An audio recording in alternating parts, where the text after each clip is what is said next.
And I'm going to start live transcript. Hopefully this means when we put it up on YouTube, it will have closed caption. Okay. So welcome, Dr. Francis Bremer. Very happy to have you as one of the advisors to the Partnership for Historic Bostons. I want to ask, can you introduce yourself and tell us why you were interested in this time period? Well, my name is Frank Bremer, or Dr. Francis Bremer is fine.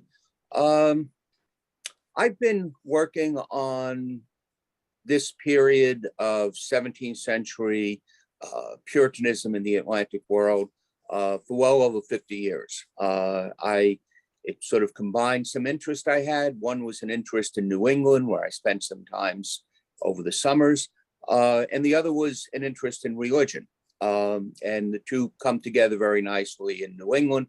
So I started to get interested in it, and I found that it's an extraordinarily rich field. Over the years, I've published over a dozen books on the subject, but I've also begun to go back over things that I once believed that now I'm questioning. I think one of the fascinating things about history is as we revisit the past, we often see aspects of it that we weren't quite as aware of when we first were there. So it still remains an exciting period for me to study. Absolutely. I completely agree as someone who's learning about it for the first time myself. I think you hit on a little bit that there are a lot of ideas and maybe misconceptions about this time period, and Puritans in Massachusetts, they have a very strong reputation. How puritanical were the actual Puritans? Were these people of this time? Well, if we are using the term puritanical the way it is commonly used in popular culture today, then my answer would be no, they're not puritanical. These were people who took their religion seriously, but they drank, they danced, they enjoyed sex, they dressed in clothes that were appropriate to their station. In many respects, they were like ordinary Englishmen of the Elizabethan and early Stuart period. Now, they did believe that everything that they might be inclined to do was the use of God's creation, and that because God created it, it was intrinsically good.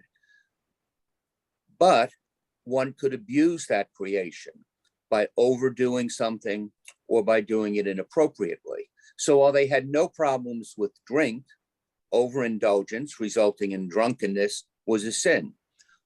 They believed actually that sex was a very vital part of a marriage that brought the husband and wife together, and that was the appropriate use of one's sexual drives. However, any expressions of sexuality outside of the marital boundaries, whether it be adultery, fornication, bestiality, which was a problem in early New England, that was actually a sin. And so, the image that we have of Hester Prynne being forced to wear the scarlet A is accurate, but it's only part of the story, the part that focuses on how they punished behavior that was outside the proper norms. And one could go through this in a number of other ways. Richard Baxter, who was a 17th century Puritan clergyman in England, at one point said that overdoing is the most ordinary way of undoing, by which he meant sin. And that pretty much encapsulates the Puritan view on all of these matters. Now, I'll also, because I'm going to try in this to make some important distinctions, say that there's a great variety among Puritans. Not everyone took the exact same attitude about things. So some people might think that X number of drinks was inappropriate, whereas others were willing to push the envelope a little bit further. There's a story I like when I'm talking about drinking in particular, that early on, when he was governor of Massachusetts, John Winthrop banned the use of toast at his table. He felt that toasting, whether it be to this person or that person or whatnot, which was beginning to be a common practice in England, encouraged excessive drinking. And so he said, no, we don't have to have any of that. But other people presumably did do that. Thanks. So what I'm hearing is that a lot of people think of the Puritans of 17th century Massachusetts as being anti-sex, anti-fun, and you're saying that's not true. I know one objection I'd have is I heard that they banned Christmas. It's that sounds pretty anti-fun to me. How did that make sense in their worldview? Right. Well, they actually, at least in many cases, observed the idea of Christmas as a time to reflect on the birth of Christ. I edited a sermon notebook that John Winthrop took track of sermons in 1618 when he was back in England. And there's actually a sermon that was preached on December 25th. So here he was, a Puritan, on a weekday on Christmas in a church, listening to a preacher.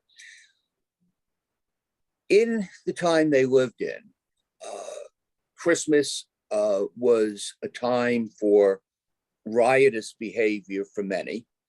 And they basically did not believe in the type of drinking, partying, and other excesses that were going on.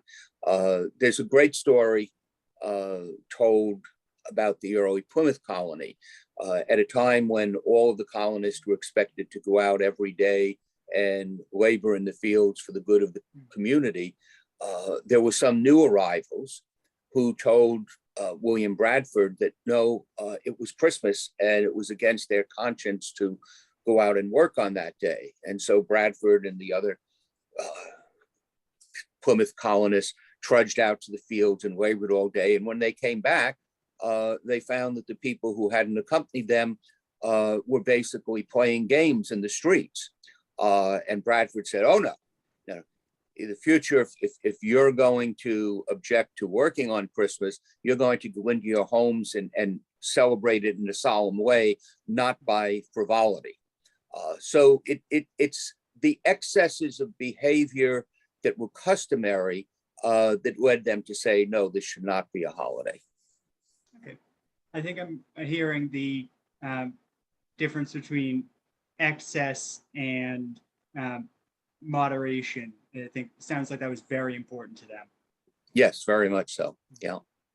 Another thing I've heard, I actually heard from you that challenged my view of the Puritans was that they had a rare view at the time that love was legitimate reason for marriage, that you could marry just because you loved someone and that was a good in and of itself. Can you explain that? Am I understanding that correctly? Yeah.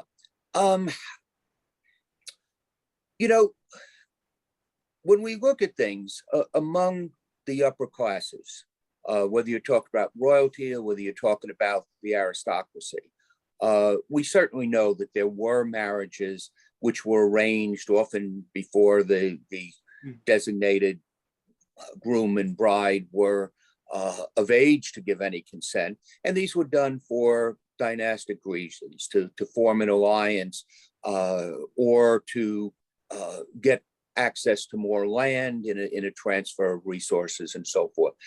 So that was definitely true.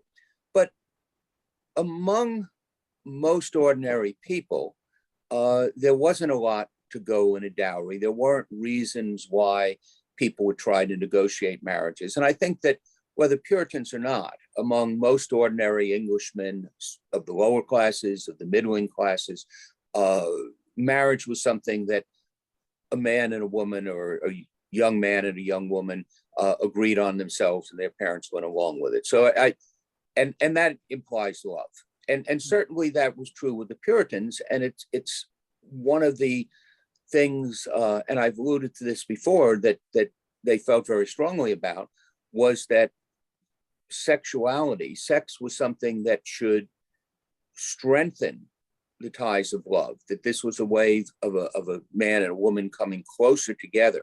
And it's really a very loving understanding of what sexuality should be.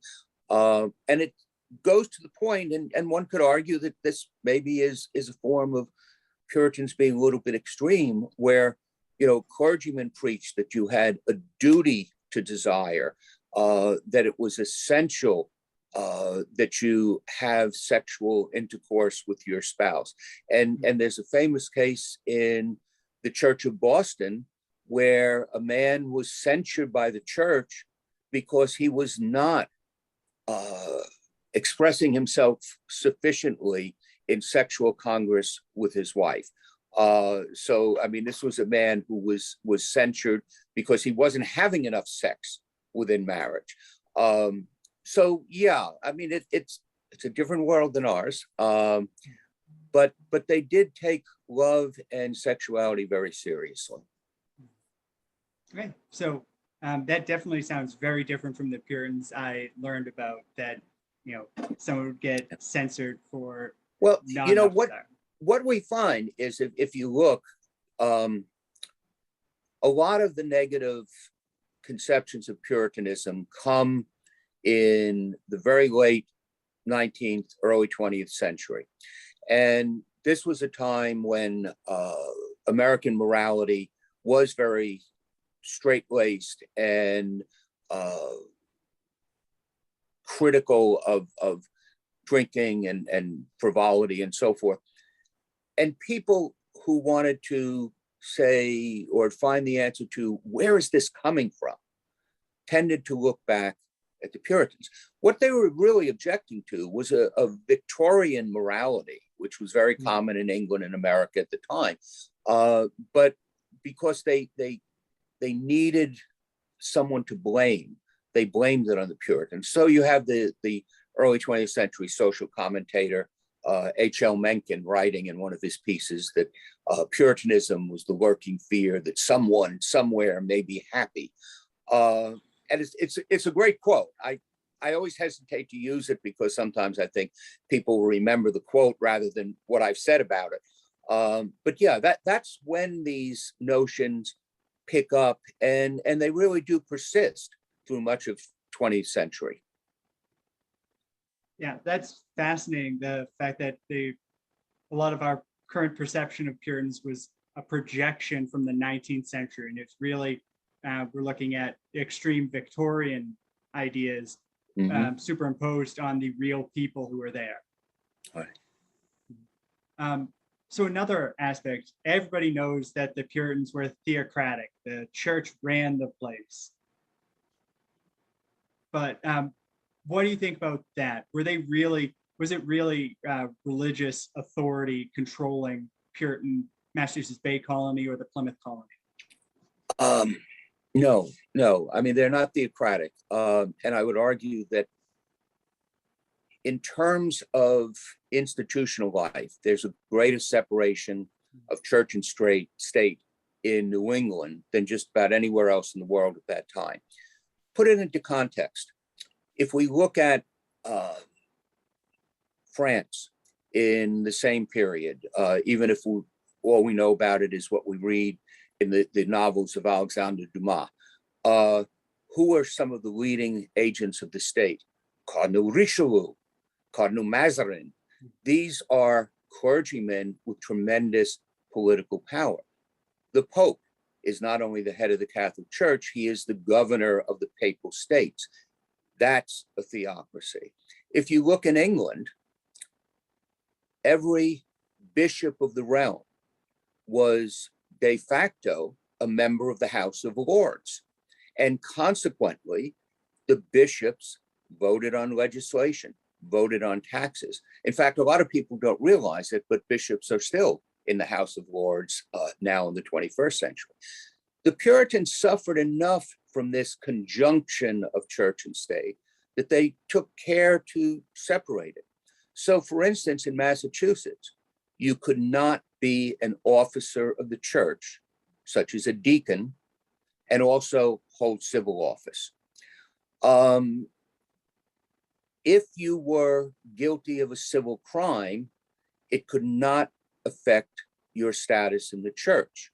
If you were guilty of a religious crime, such as heresy, it could not deprive you automatically of your vote.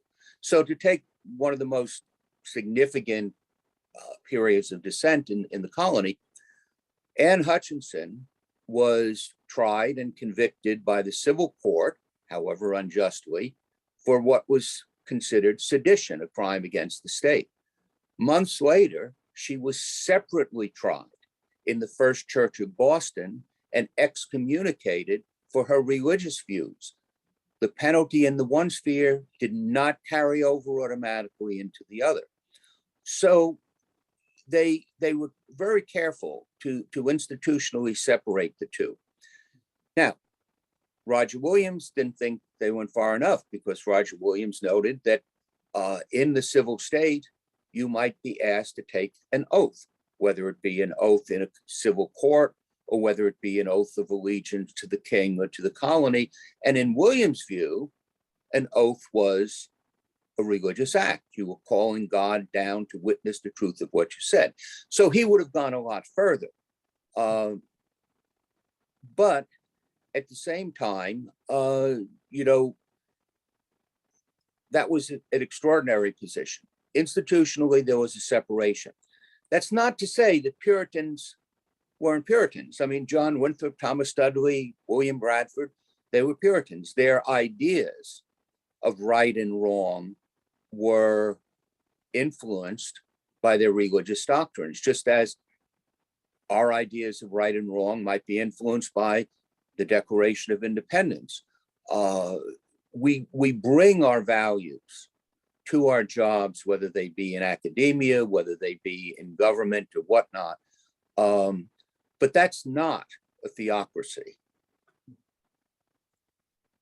Thank you for the distinction. It sounds like no matter how that society may look very religious to us, and their government may sound religious when we read the way that their officials wrote, but it sounds like what was important was not how religious it was, but the innovations it made, those people made towards civil government and the separation between the two.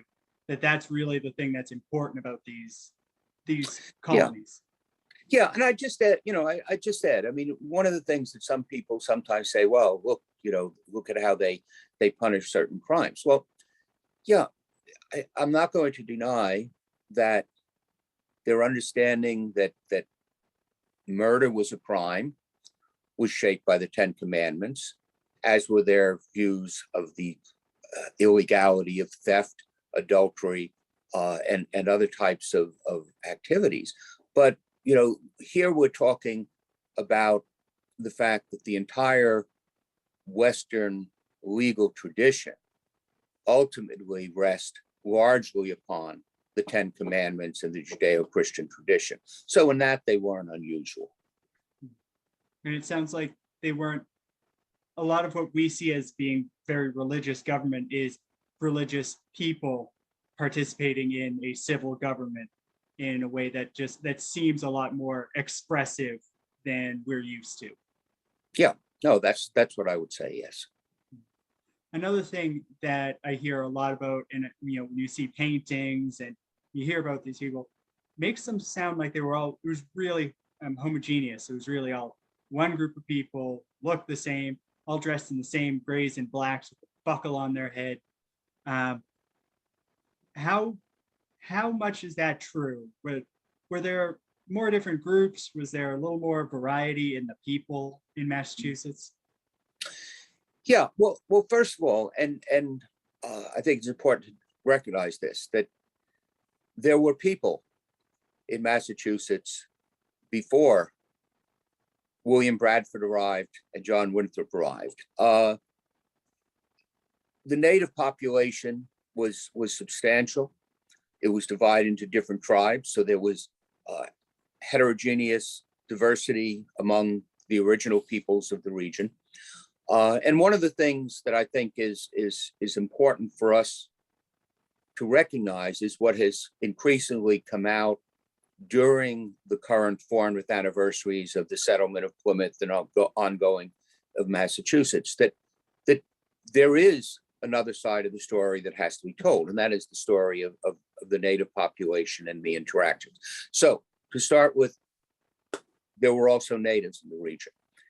Eventually, starting a little bit in the 1630s and then moving on, never to the extent that it was in the Caribbean, you had a Black population, which added to or broke down the homogeneity of the society. Having said that, there are a lot of ways in which the New England English colonists were homogeneous. This was a migration, a settlement, predominantly of people from the English middle class. You had no more than one or two people who might claim to be above the level of gentry. You have very, very few poor people coming over. This was largely middle class people who came over at their own expense. They were also immigrating as families, as opposed to, say, Virginia or the Caribbean colonies, where most of the English were single men. These were family groups, and so they were common that way. They all either shared some form of Puritanism, or they at least were content to live in a society in which Puritanism was going to be the dominant ethos. So yeah, if we limit ourselves to the English, there are a number of ways in which we can say that it is a relatively homogeneous group. I would also say, and this partially goes to the fact that they're English middle class, the vast majority of them were literate. And one of the things they would do early in Massachusetts is to pass laws to make sure that literacy remained a hallmark of the society. Okay. So you're, I know that another member of the partnership is very interested in the Scotch-Irish and the Scottish people in the colony. Are you familiar with any of them? I've been told that there were sailors and people that were there for skills and not as much for religion. I know you focus on Puritanism, but do you know about the peoples that were in the colony but not necessarily part of the church? Okay. Scotch-Irish, during the course of the English Civil Wars in the 1640s, 1650s, initially when the Cromwellian forces invade Scotland in the early 1650s in the Second English Civil War, some of the captives from the Battle of Dunbar and the Battle of Worcester are sent to New England as servant slaves. It's a difficult distinction to make at that point, and they do settle, and some of them remain. Some of the Irish who were defeated when Cromwell invaded Ireland are sent to the colonies. Very few to New England that we can tell, but there are some there. Now, you do have, I mean, but we're talking here about maybe 5% of the population and so forth. You also have along the eastern frontier, as they would have called it, but basically southern New Hampshire through the coast of Maine in modern terms. You have people who settled there who were fur traders. There had always been, even before the Puritans, some fishing outposts along the way. Salem initially was settled by people who had been fishermen on Cape Ann and who then moved to Salem and then were absorbed in the larger Puritan migration. So yeah, I mean, there are other Europeans, almost overwhelmingly Protestant. There's a little evidence of a few Catholics and even less evidence of some Jews, but it's still an extraordinarily homogeneous region, particularly if you compare it to other colonies. Okay, so maybe that view, it has a little bit more grounding than the others. I do want to get at one of the big distinctions. I know that sometimes the public perception of Pilgrim versus Puritan is a little fuzzy. And I know that they were different groups with slightly different motivations at different times. Do you want to get into what made them different and how they might have interacted? Well,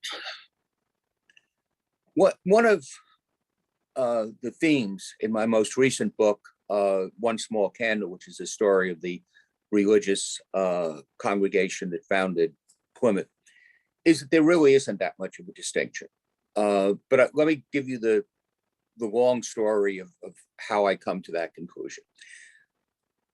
In England, in the late 16th, early 17th century, you had people who believed that the church was not sufficiently purified of Roman Catholic remnants. They tried to reform it.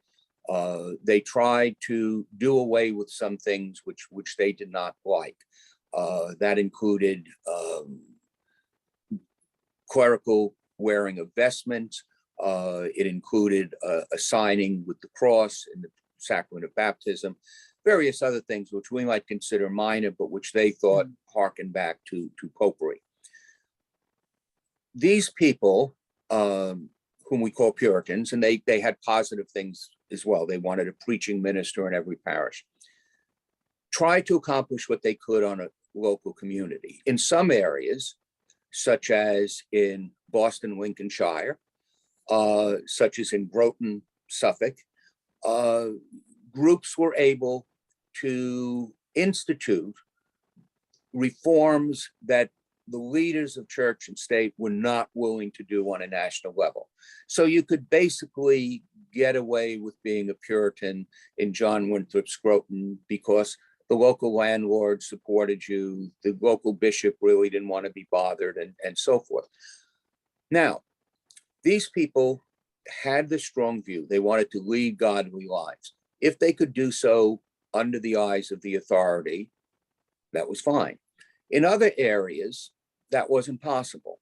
The region around Scrooby, Babsworth, that area of England, when you attempted to do this, you ran into a brick wall.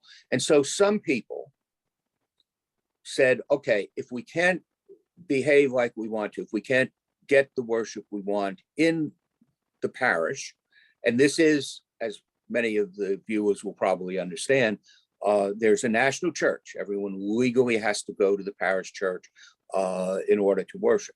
But if we can't get it there, we'll meet separately. And these people separate from the national church, and they become separatists, or they're called separatists. Now, a lot of the separatists in England didn't want to have anything to do with people who believed the same as they did, but who were still trying to work within the established church, because they felt that those people were compromising on the truth. Now, if a separatist group was discovered, they were harassed, they could be imprisoned, they could be fined. And so some of them left England. The most famous of these is the group that left Scrooby, settled very briefly in Amsterdam, then in Leiden in the Netherlands, and after about a decade came over and became the Pilgrim Fathers. Other Puritans remained still trying to work within the established church.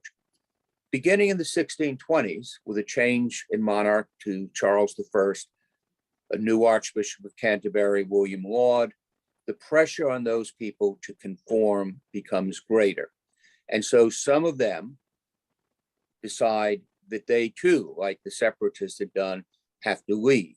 And so you get people coming over in 1628, 29, and then the big migration in 1630, led by John Winthrop, to establish the colonies in Massachusetts. Okay. The people whom we would have called separatist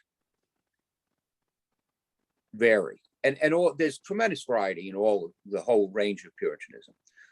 But the group that had left Scrooby during the years, the decade they spent in Leiden, had come to moderate their views on those who were still trying to work within the Church of England. John Robinson, who was the pastor of the Leiden congregation, basically was willing to say, you know, if there are godly people still in the Church of England trying to change things, we can pray with them, we can talk with them, etc. And so when they get to New England, they're willing to communicate with the people who come a decade later to Massachusetts in 1630.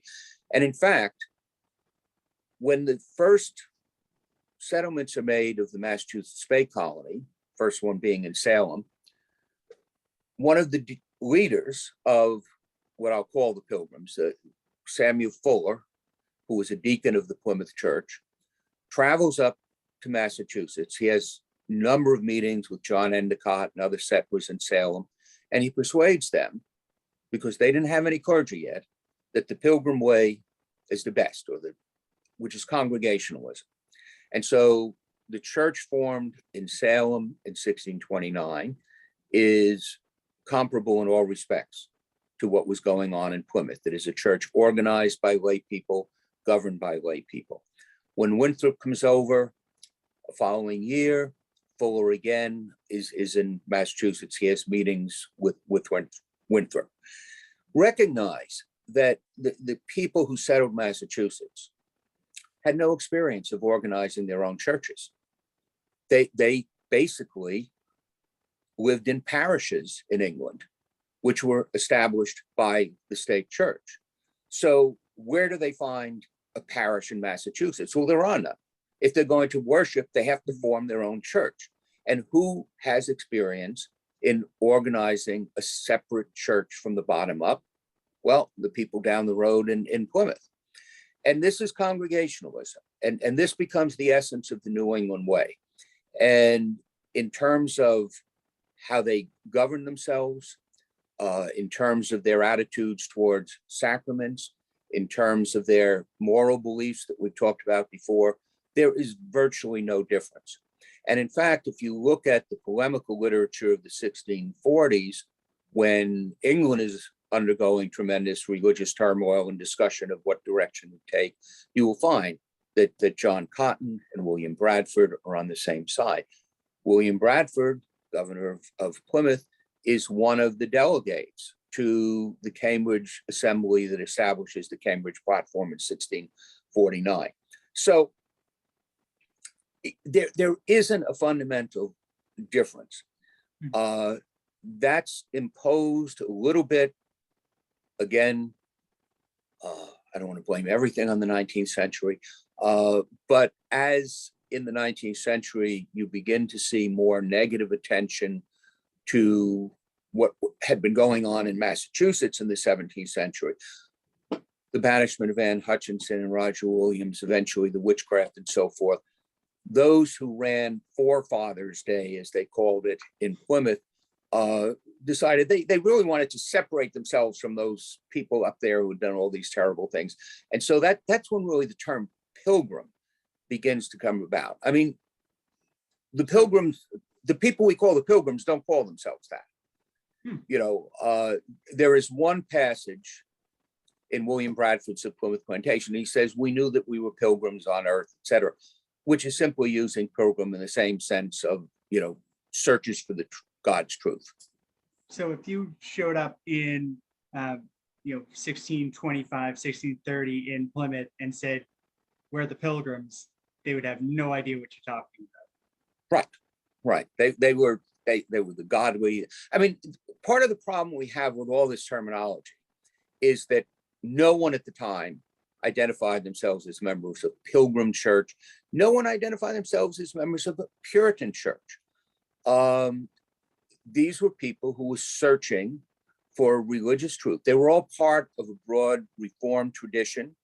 So they pointed to Calvin as an inspiration.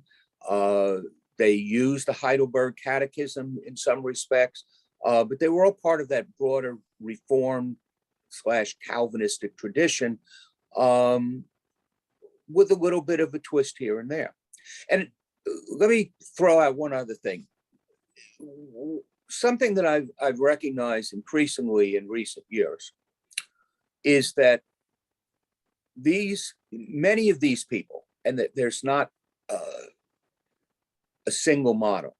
Many of these people, and John Winthrop was one, and William Bradford was another, believed that there was further truth to be gathered.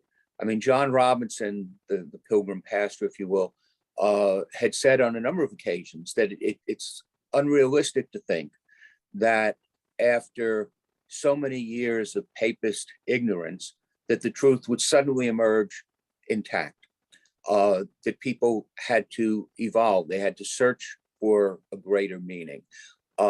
John Winthrop, in his famous Christian charity sermon, says at one point that if we do everything we can to try and serve God and so forth, he will give us greater knowledge than we've ever had before.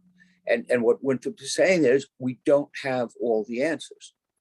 So there's an openness to discuss things. And there are differences within the broader Puritan community, including those people who in Plymouth. I mean, what Ann Hutchinson is doing is raising some possibilities within that community. That's what Roger Williams was doing. And there are others. Qualify this by saying that while there were some people, such as Winthrop, who were open to further inspiration and were willing to discuss things, there were others, and Thomas Studley is a good example of that, who were very close-minded. They felt they had the truth. They didn't have to ask any more questions, and they were going to try and enforce that truth on others because they really wanted to establish an orthodoxy rather than a communion of searchers. So did that cause any conflict? Because I know Dudley was lieutenant governor at times when Winthrop was governor, right? Yes. So is there any conflict between them because they're different views? There is. I mean, there's conflict on a number of things. There's conflict on where the capital, as we would put it, of Massachusetts should be. There were differences on how to deal with poverty. Winthrop tended to be more open-handed in giving away things. Dudley would lend you things at interest. But on religious matters, yes, and Bradstreet, who was Thomas Studley's daughter, depicts him in one of her poems as being someone who was, a punisher of evil opinions and so forth, being a fairly rigid person. And there's a general, one of the things that's interesting if you go into the political history of early Massachusetts is that there's a struggle over how the colony should be governed. I mean, here is a new colony, and not everyone is going to understand the legal precedents and so forth. Do you govern in a more relaxed fashion, or do you feel that to prevent anarchy, you have to really be hard and fast and strike hard against anyone who breaks the law? It's the sort of discussion that can occur in any society, but it has particular relevance in a society that is starting out and trying to create itself. And this brings me back to another, I think, maybe misconception of people of the time.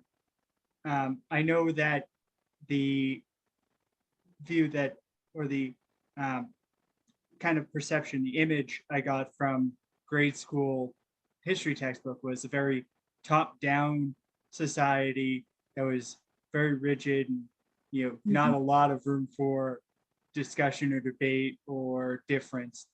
And it sounds like you're saying there was a lot more going on in forming this new society. Is that fair? Sure. I mean, first of all, you have to start from where their lives really start and look at the church. As I said before, these are Congregationalists. The individuals, lay people, come together. They draw up a covenant pledging themselves to help each other and to serve God, and they form a church. Those lay people then choose their clergy. And if they don't like the clergy, they can remove their clergy. That model of a sort of participatory democracy spreads over into the civil realm. What's one of the most common aspects of early New England life that we all think of. The town meeting, which continues down into the 21st century in many areas. And this is the residents of the town get together. They vote for their officers, the select men, and they select men to govern the town between meetings of the community. Every other officer, I mean, the dog catcher, the fence watcher, these are all voted on by the citizens.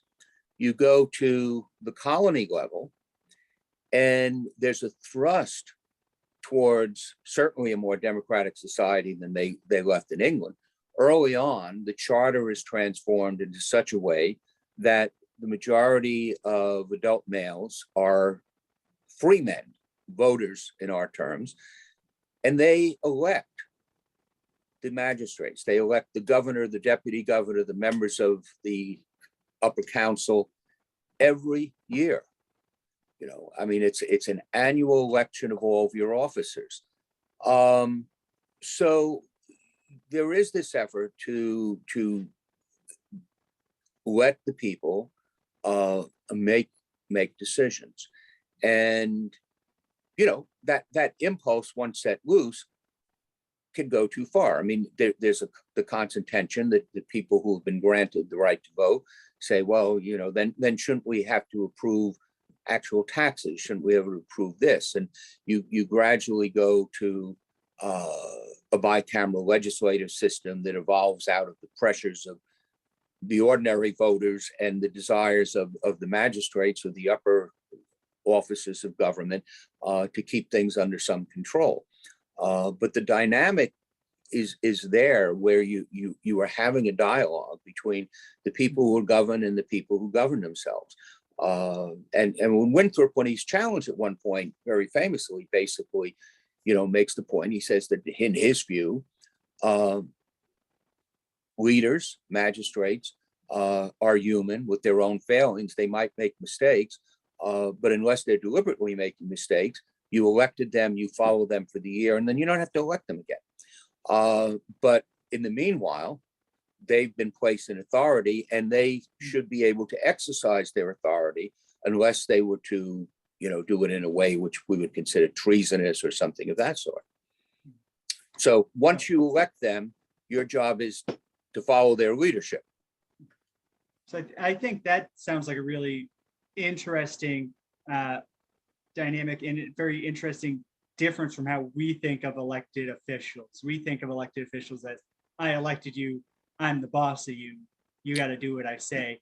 It sounds like they had a, go for it. Yeah, if I can jump out of the 17th century for a moment, I think if you look, and this is going to oversimplify a little bit. I think if you look at early American history, including the founding fathers and so forth, down until, I would say, 1828, arbitrary date, elections, most Americans believed that the job of the electorate was to choose the people whom they considered best capable of deciding what was good for the society, and then doing what they said to do.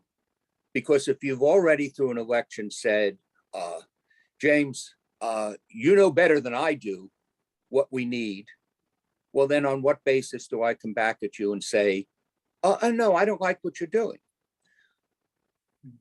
Once you get to about 1828, you get more of a sense that elected leaders are not to lead, but to represent the wishes of the electorate. And when I was teaching in universities, I used to tell my students that, you know, an interesting test on this is if you go to John F. Kennedy's book, Profiles in Courage, you will find that none of the profiles in courage in the book come from before the 1820s. That basically, excuse me, that basically up until then, it did not take courage to do what you thought was right. But it's after that that it takes a profile in courage to do what you think is right when you know the voters are going to punish you for it. So Edmund Ross, who votes against the impeachment of Andrew Johnson, knows that he's looking down at his political grave because his conscience tells him to do something that he knows his voters will punish him for. And all the other profiles in courage are like that. I mean, it's an interesting thing. Mm-hmm. So that's a very interesting arbitrary date, being the election that Andrew Jackson beat John Quincy Adams. Yeah. So yeah, I think that that's very interesting. I think similarly, I've gone through like Dedham town records at one point, and I've gone through some other records, and I think one difference in the way they wrote and the way we write that I think gives a some misconceptions is I think they wrote a lot to obscure conflict. I think they wanted to present a community consensus that was working together. So it seems like they had some of these conflicts, and then the way they reported them smoothed it out. Whereas we seem to, with the media, emphasize blow up conflicts, and then when you go back, it looks like everyone was at each other's throats. But if you're actually in the room with politicians, they're just working together and talking. So yeah, one of the things that happened with towns is that you of course you're going to have divisions. The question is, we have more trade going back and forth with Boston. We need a new bridge over the creek. Where do we build the bridge? And people have different views of that and all. But what often happens when you can get into the town meetings is the community decides we need to build a bridge. And then between that time and the next town meeting, you have some of the selectmen who are basically going around and individually negotiating with the various stakeholders. Where's the bridge going to be built? How will this affect you? So that by the time they present something to the community, the answer is already obvious. They've negotiated an answer to the need through a lot of one-on-one and back and forth. They've created a compromise, perhaps. And so what the meeting does is to actually affirm community unanimity in accepting what only evolved after a lot of differences of opinion and so forth. And that's, it also has parallels in the church. I mean, in the early decades, most churches would not make a change to policy unless it was unanimous.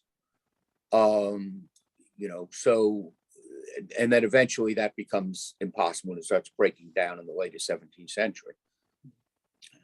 To that end, another one of those things that I saw in those records was a lot of references to somebody was misbehaving or somebody broke a rule. And,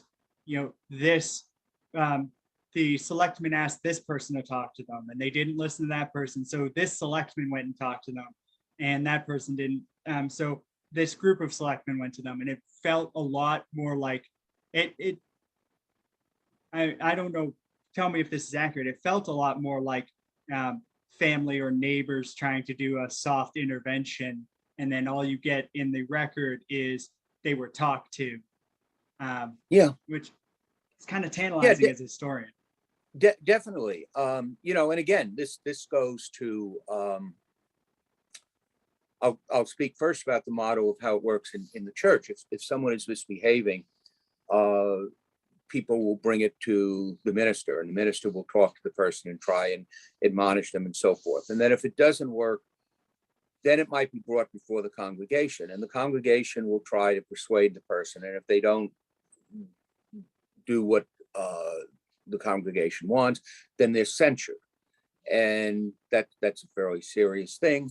But if they still persist, then ultimately you're excommunicated. And when you deal with excommunication, we tend to think of it as, being cast beyond the boundaries of the society. Excommunication is the heaviest punishment, but it's not irrevocable. And so if you look at excommunications, a majority of the people who were excommunicated ultimately come, repent, and are readmitted into the church.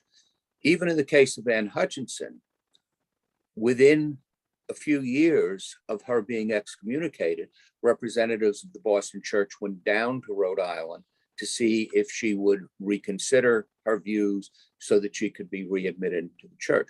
Now, in the civil sphere, it's very similar. You try to use informal methods of getting someone to toe the line. And then if ultimately, if it doesn't work, frequently you do have things which we associate with Puritan New England. The person might be put in the stocks, so that might be put in a pillory.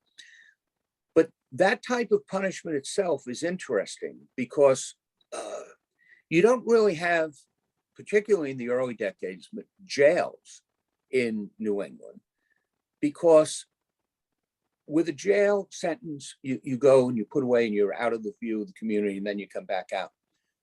Punishment in most of these communities with stocks, pillory, etc., is shaming. You're a member of a community, you care about the other members of the community, your family, and it's far worse for them to see you sitting in the stocks. It's far worse for you to see them sitting in the stocks and being embarrassed by your situation. And so that ends up being a greater deterrent than physical punishment or a fine or a jail sentence would be. Now, there are some people who could care less about being embarrassed, and so there will be other forms of punishment. But it goes back to what you said. I mean, there's an attempt to get people to consider the views of other members of the community and to try and persuade them rather than coming down hard on them with some form of punishment. That's some of the stuff I will say. A big part of why I'm in this group and with this time period is how interesting it is getting to the actual lived experience of these people rather than just history by which battle, when, and who got elected. And another fascinating thing that I saw in those records, there was a lot of emphasis about how they managed livestock and how fences were put up and community, like the community investments. And that seemed to be something that they worked a lot about, like who built the roads, who took the time to clear these fields or cut down these trees, who let their pigs run wild.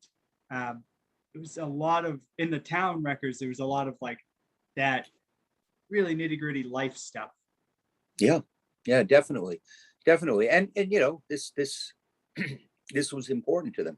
And recognize, when you look at those town records, that the people who are responsible for viewing the fences to make sure they're in repair, the people who are responsible for dog watching and the constable, the selectmen, these were all people who are doing it without being paid. This is part of the price of being a member of a community, is that you work for the community and you fulfill jobs that you're chosen for. And some people will be elected selectmen more often than others because they are viewed as the most capable to make decisions, but also, and the economics does come in here, if civil officers are not going to be paid, you need someone who can afford to do it without starving their family. So someone who's more prosperous, who has some servants, who can work at his farm, he's more likely to be a selectman. So I want to jump out a little bit. So we've talked a lot about life in these colonies and their religion, their government, how they interacted with each other on a day-to-day basis. I don't know that we've gotten quite how special the Massachusetts Bay and Plymouth colonies were compared to other English colonies. So how does this compare to life in Jamestown or in the Caribbean? Yeah. It used to be common to talk about English colonization as being motivated by gold, glory, and God. And those two sort of encapsulate what the different colonies were for. And maybe a lot of the colonies, you have people who were interested in glory or fame. New England is basically settled by people who are looking to create a more godly community than they lived in England. That doesn't mean they're not interested in making money.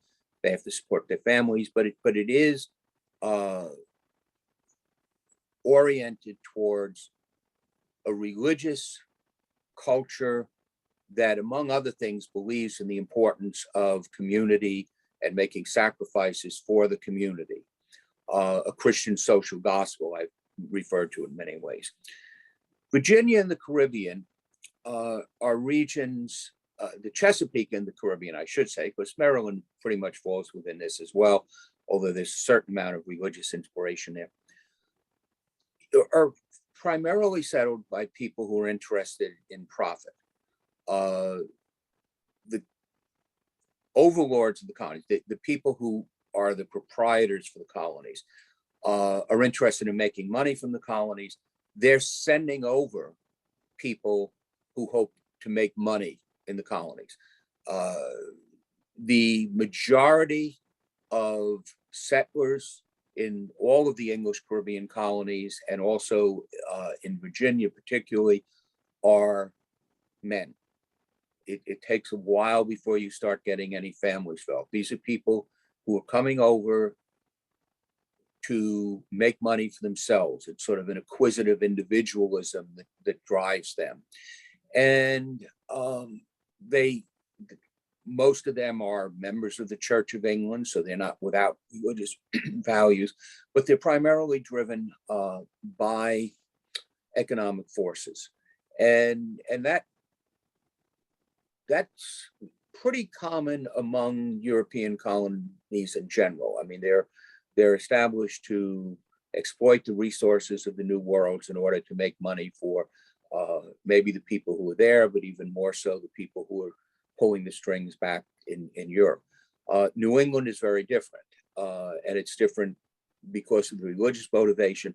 It's also structurally different in that these are not colonies that are governed by the wishes of the king or a group of proprietors in England. They're governed by themselves.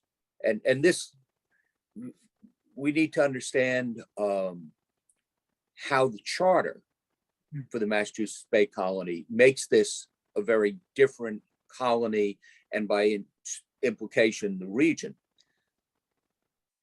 Corporations were established in England in this period to control a trade, to make profits. You had the Muscovy Company, you had companies that were trading with various areas, Providence Island Company, the Virginia Company. All of these corporations operated under a charter from the Crown. And in most cases, the charter specified that the leaders of the corporation would have to meet regularly as prescribed in the charter in a certain place in England. It might be Plymouth in the case of the Plymouth Company, London in the case of many of these, because that was the center of commerce and so forth. Now, if the company seemed to be violating its charter, performing in a way that the king either thought was illegal or simply didn't like, there were two ways in which he could get that charter back. One was to take the company to court. They'd have to produce the charter, they'd hear the charges, and the court could revoke the charter. The other was simply to send some guards down and physically seize the document. And that was, or demand the document be surrendered, which it would be. In the case of Massachusetts Bay Charter, there was no such provision. Now, this was not unique. There were other charters which did not specify sort of the corporate headquarters, if you wish. But the Massachusetts Bay Charter, in other respects, was similar to most other corporate charters in England. You had shareholders who elected frequently a board of directors. Board of directors would operate the colony in the interest of all the shareholders and so forth. In the case of the Massachusetts Bay Colony, a group of the stockholders, the investors, decided that they wanted to move to New England themselves. Now, this is unusual. I mean, you don't find, if you look at the Virginia Company, you don't find any of the directors of the Virginia Company moving to Jamestown, the last thing in the world they want to do. You don't find any of the leaders of the Providence Island Company, a colony off the coast of South America, moving there. But John Winthrop and others decide they want to move to New England, and they're going to take the charter with them. So this is agreed at a general court, a meeting of all the stockholders. And in 1630, when Winthrop comes over, the seat of government for the company becomes New England. So now, going down through the years, you can't revoke that charter very easily because you can't physically seize it. And court proceedings are much more difficult when the court has to say, produce the charter, and they have to send someone across the ocean, and then there's arguments back and forth and question. You know, the back and forth questioning that might help a court to reach a rapid decision is extended by months for everything as you're going back and forth. And oh gosh, whatever ship you sent that on, we didn't get that message previously. We'll look into it now. So it gives Massachusetts a sort of autonomy. So that's one of the things that makes New England, Massachusetts different, and the other New England colonies are a fairly similar situation. The other thing is, of course, that whereas, well, early on, this relatively small group of shareholders, stockholders, who do come with Winthrop, they are the authority, they are the company. They could elect themselves, but they decide that they will extend shareholding, in essence, to all interested adult males in the colony in 1631. And so the citizens become shareholders, the board of directors becomes the council, the governor of the company becomes the governor of the colony. And, you know, it's the transformation informally of a corporate structure into a political entity. And Massachusetts is unique in that respect. I also think there are lots of great stories to dig into about the conflict over the charter and when the king decided he wanted the charter back and how the people of the colony resisted. I think a lot of that's really fun and something a lot of people would be interested to hear about if they realized that there was this real push and pull between the colony and the king. Yeah, no, it's a fascinating thing, and one of the things that helps Massachusetts retain its autonomy until finally the charter is revoked in 1684 is that the early kings, Charles I and then even Charles II, who want to revoke the charter, don't really have the resources to necessarily do it. I mean, there was a threat in 1634, a thought that the king was going to send over a ship and a force in order to seize the charter, which is when the colonists fortified Castle Island. But then, you know, England is in so much turmoil with the events leading up to the Scotch Revolt, the English Civil Wars, and so forth, that it's hard for the monarchy to focus enough attention on this for anything to get done. So there's various court cases that are started and they just sort of fade away. And it's not until after the Restoration that you finally get enough ability on the part of the monarchy to both focus and to afford what it's going to take to get the charter revoked. So there was at least a threatened showdown that early, like that's what, 4 years after Winthrop got here?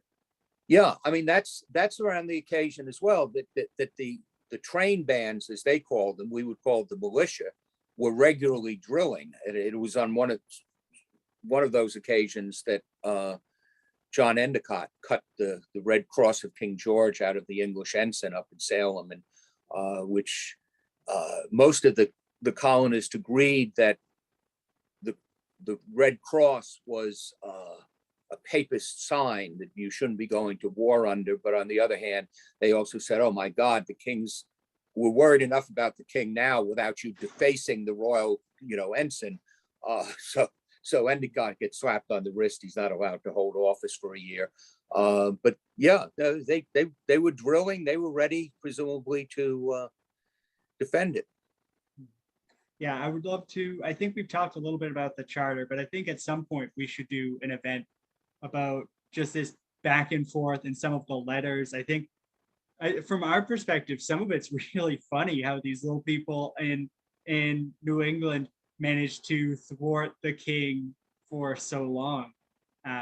It again, one of those things that makes it's a political event, but it's very human when you go through the writing and the letters about it.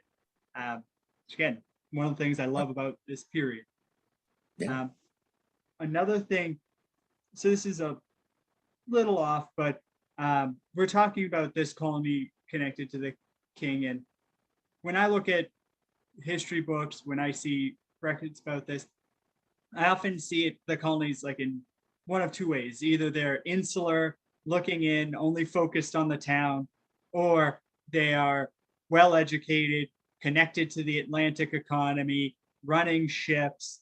And I know sometimes it's a different time period, but I've seen, like, I'm looking at a book on my shelf that was all about developing the economy, and from very beginning, always talking about how these people were part of the world around them. This is a lot, but how do you reconcile, how much were these people involved in the greater world outside of their colony? Well, they were very much involved for a number of reasons. One is, Winthrop uses the phrase that we shall be as a city upon a hill, the eyes of all people will be upon us. This did not mean what some people turn it into, an argument for New England or American exceptionalism. I mean, there are communities in England. Colchester in the Elizabethan period was referred to as a city upon a hill. Puritans believed that it was their responsibility to lead exemplary lives, to be models to others of their way of life. And so they did hope that other people elsewhere would see how congregationalism worked, how their values were important, and would emulate them. So there is that element. And throughout the 17th century, there are New England clergymen who were writing to explain the New England way to people in England. They have communications with people in the Netherlands and elsewhere. So there's sort of a cultural, ideological way in which they welcome interaction with the Atlantic world. But it's also, they have to support themselves. They have to, they don't manufacture knives and forks and axes and so forth. They don't, for the most part, make their own clothes. I mean, when they get here, they're going to, they need to support themselves. I mean, no one is coming over here figuring that they can live off what they bring for the rest of their lives. And so they need to engage in trade. The early success Pilgrim colony, or the Plymouth colony, is based on this. They were struggling. They were doing some fur trading. They were doing some fishing, but they were really struggling until Massachusetts is established, because the people coming from Massachusetts wanted cows and goats and chickens. And Plymouth had already struggled through to develop large enough quantities of domestic livestock that they could sell it to the people arriving from Massachusetts, which gave them a profit. And then the people in Massachusetts started selling things to people who were coming after them to Massachusetts. And this is the earliest sort of part of the economy, with a little bit of fur trading and fishing and so forth. But then when the English Civil Wars begins in the 1640s, and the new migration into New England begins to dry up, there's no one coming over who's going to buy your excess things. So how do you make enough money to import what you still need from England? And well, you start looking, what do we have? Well, we have grain. The Caribbean islands, they're using all their land to grow sugar, or in some cases tobacco. They don't want to grow grain. So we'll sell them our grain. We'll sell them fish that we catch. And that'll give us money that we can then trade with England to get the finished products that we want and so forth. And then you get to the point where you say, well, it'll be easier for us to trade if we have our own ships. And so you get the beginnings of a shipbuilding industry. But this becomes very much an economy that's dependent upon a transatlantic trade. And some of it is triangular trade and so forth, but it's trade. And that means you're getting involved with other colonies, with England, with, in some cases, Spain. So yes, they're very much part of a broader Atlantic community. And I do know that there was definitely transmission of ideas back and forth. I've seen letters from people on the New England side about why people from England should settle. I know that I believe Winthrop was getting medical texts. That was one of the things I've learned in this group, is that he was known for his medical knowledge. And I know that Winthrop Jr. Yes. Right. Excuse me. Yes. And also, I know that a little bit later than the 17th century, but like early 18th century, someone like Cotton Mather and his inoculation studies, Sure.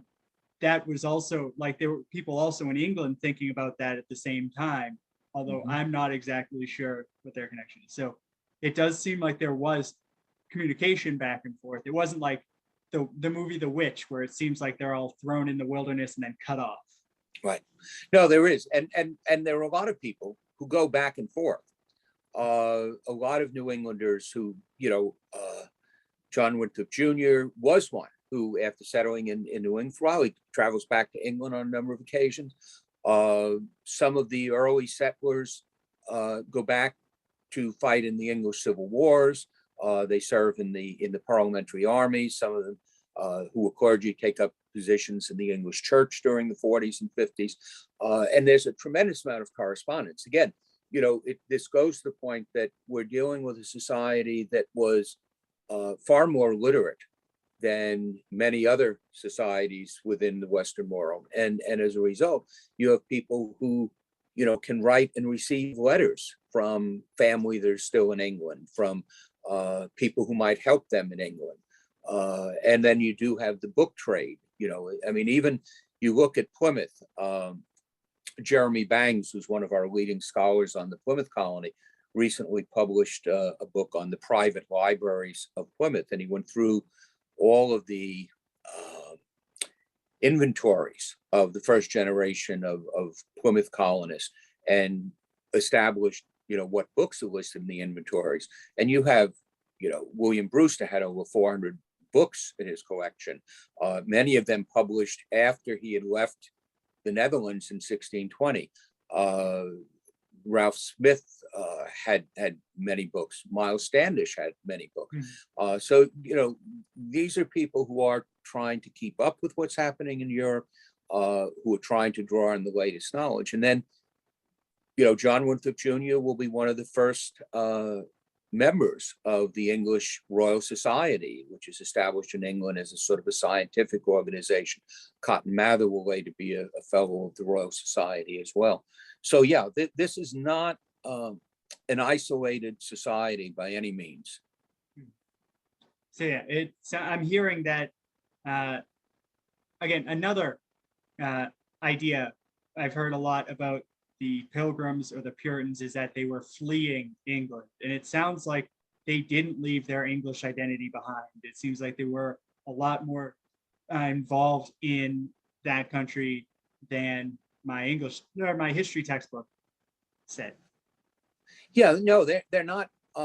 They always consider themselves English. In fact, you could make the argument that in many respects, the people who settled Plymouth, not only they had spent a decade in the Netherlands, they was managing to survive in the Netherlands, but one of the reasons they come to New England is because their children were losing an English identity, and they were afraid of this, and so they wanted to create a society in which English values, English customs would prevail for the sake of raising their children in an English culture, even though 3,000 miles away.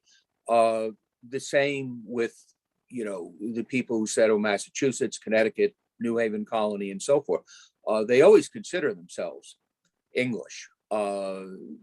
Their religious views differ some from the Church of England, but culturally, their legal institutional norms and everything are fundamentally English. These are people who value being English and who are, in essence, reintroducing in the New World the ordinary customs of how to farm, what to eat, what songs to sing, that are all brought from England. Okay, so we've touched on that they were motivated by the desire to build a godly community, but they weren't abandoning their English heritage, fleeing persecution, and as often shown. Another thing I've heard a lot about as a motivation is bringing their religion, spreading Christianity, bringing the light of God's love into the wilderness. How motivated were the settlers of New England to proselytize to the natives, and how much did they try to bring the natives into their church? Good question. Most Europeans, and all European countries were Christian at this point, gave at least lip service to the idea that one of the values of going to the New World was to convert the natives, to spread Christianity. And the Puritans do this as well. If you might have seen images of the Great Seal of the Massachusetts Bay Colony, and the initial seal, which has a depiction of a native sort of beckoning with his arm saying, "Come over and save me." Well, we don't know of any invitations sent to the English by actual Native Americans asking them to come over and save them. But there is an interest in this. Now, early on, there are various obstacles to this effort. One is that when the English settled Plymouth and then Massachusetts, there aren't a whole lot of coastal Indians that they encounter. The fact is that in the couple of decades before 1620, Europeans, primarily English fishermen, traders, had come to the New World. They had alienated many natives by kidnapping some members of their tribe. But the most significant thing is that they introduced what we often refer to as virgin soil epidemics. There were European diseases, smallpox, measles, maybe plague, that had been totally unknown in the New World. and that many Englishmen had built up a certain amount of resistance to, so that they could be carriers without being terribly sick themselves. In encounters with the natives, they introduced these diseases to people who had no natural immunity to them. And in many respects, you know, just as we see how a previously unknown disease, such as COVID-19, can wreak havoc among people who have no immunity to it. People today who are not vaccinated suffer the most. These diseases wiped out whole communities. The Patuxet, which was the native name, the Wampanoag name for the area which is now the town of Plymouth, in the mid-16 teens, that was a thriving native community of well over probably 1,000 people. When the Pilgrims first saw it in 1620, there was no one there. Everyone had either died or they had moved inland to live with relatives and other members of their tribe. The coastal tribes were the most hard hit by this. Now, Wampanoags were still present in the Cape Cod, what is now Rhode Island area. We know about Samoset and Squanto and the mutual defense agreement reached with the Massasoit Omiquim. But the contact was relatively limited. The other problem is that the Pilgrims did not have any clergy. John Robinson had stayed behind in England. So this was a congregation that was being led by lay leaders, William Brewster, Samuel Fuller, and others. There wasn't anyone who would take upon themselves the responsibility, so to speak, of going out and proselytizing. In the Massachusetts case, the devastation in the Massachusetts Bay Area along the coast was even worse. I mean, you don't read of frequent encounters between Winthrop and others and natives. You have the occasional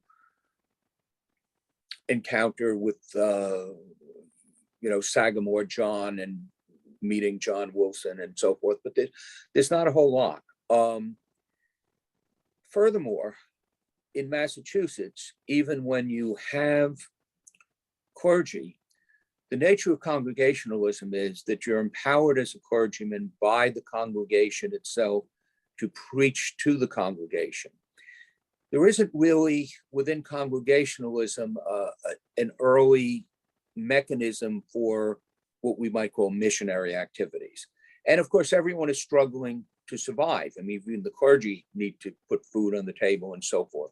And so you get a few occasions of conversion, but it's not until the 1640s when John Eliot is in a position to spend some of his spare time, which initially it is, to preach, that you begin to get the development of this. And then you get the formation of financial backing groups in England that are going to help to spread, propagate the gospel among the natives.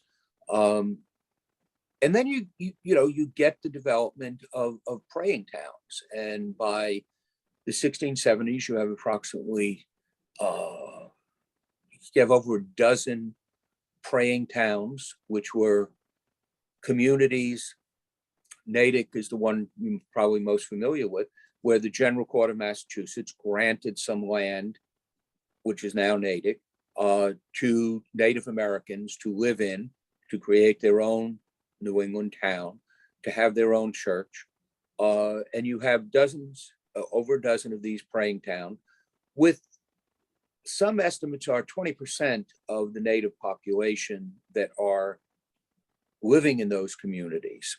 At least two of them have their own church with their own native clergymen. Others are serviced religiously by local clergymen.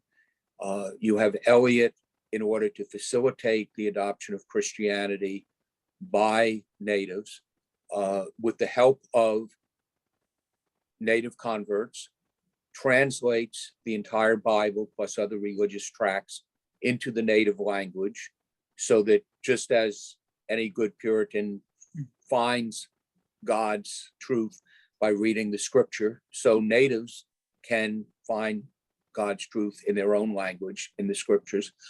Did they already have a language? Pardon? Did they already have a written language? No. One of the things that Eliot, along with the native who's often referred to as James the Printer, was able to do was basically to develop a written language from the phonetic spoken native languages, and it's an interesting process, because one of the things that's been happening in recent years is an attempt on the part of Wampanoags and other natives to recover their spoken language, and it sort of becomes a reverse process where they go to the written Christian texts in order to see the words and then bring them back into a spoken form. So the spoken language becomes a written language, and more recently, the written language prompts a renewal of the spoken language. Now, two things, because we don't have all the time in the world to do this. One is, I think it's one of the things that bothers me sometimes is that some authors, some historians and others who are skeptical themselves of Christianity make the argument that natives who converted did so because they thought they'd get something out of it. They get a little land, they'd get some nice new coats, they'd get some money, they would materially advantage themselves by becoming Christians. I'm sure that happens in some cases, but I find it terribly insulting to our understanding of natives to say that none of these people could have actually acted on the basis of felt beliefs, that none of these people could have said, you know, I can understand this system of faith and I can embrace it. I see truth there. So that's the one thing. The other thing is that ironically, if that's the right word, the success of the missionary activity contributes to social conflict and ultimately military conflict in 1675 with King Philip's War. Because the fact is that as native societies that held on to their own values were struggling to survive, every native who becomes a convert, who comes to live in Natick, let's say, is leaving his traditional society. He's leaving his native village. He no longer contributes to the economic support of that village. He no longer is there to provide a warrior in case his native village is in conflict with another native society. Every convert weakens the society he's leaving behind. And this creates more resentment, and this creates more tension ultimately. So yeah, there is a lot to get into, but as you said, we don't have forever. And I'm hoping to do something like this again in the future.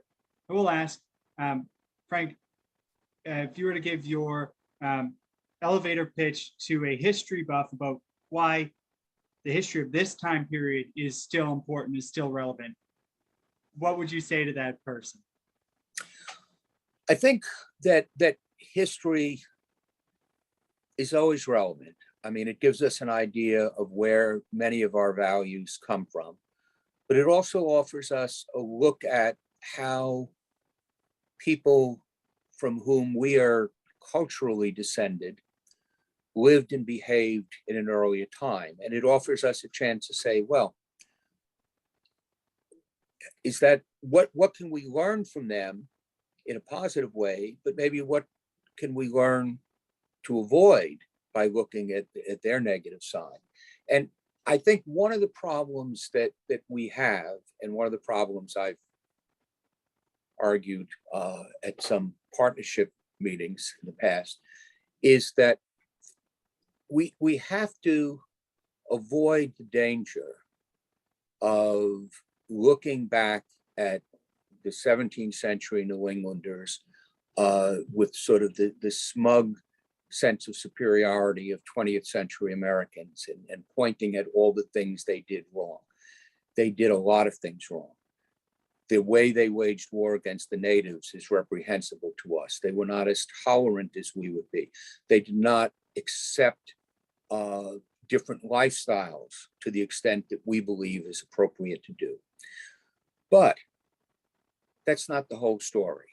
And I frequently these days use the example when Oliver Cromwell, whom I've mentioned a few times this evening, was having his portrait painted in England for state portrait. He told the artist, paint it truly, warts and all. And indeed, if you look at the major portraits of Cromwell, you'll find he had a big wart on his chin. And what I learned from that, what I think we should all learn from that, is that we need to pay attention to the warts in the past. But sometimes people these days have gone to the extreme of focusing only on the warts, on the blemishes. There's more to it. And I think there are things that we can learn from the Puritans of 17th century New England that might help us as we struggle today. So don't avoid the warts, but don't make that the only story. And don't make the good things all we want to talk about. So in the talk that I'm going to be giving about the Puritan social gospel, I'm going to be making the point that there are some things about the way these people believed that individuals had to sacrifice for the common good, had to put the good of others ahead of their own selfish interest. These are the types of things that are not unique to the Puritans, but are things that the Puritans believed in that we can also profit by looking at and considering. Yeah. So thank you for joining me tonight. I know you said a lot of very interesting things, and we'll get this on the website for those history buffs who may not be as familiar with this time period, may have overlooked it, and I think we both agree that's a mistake.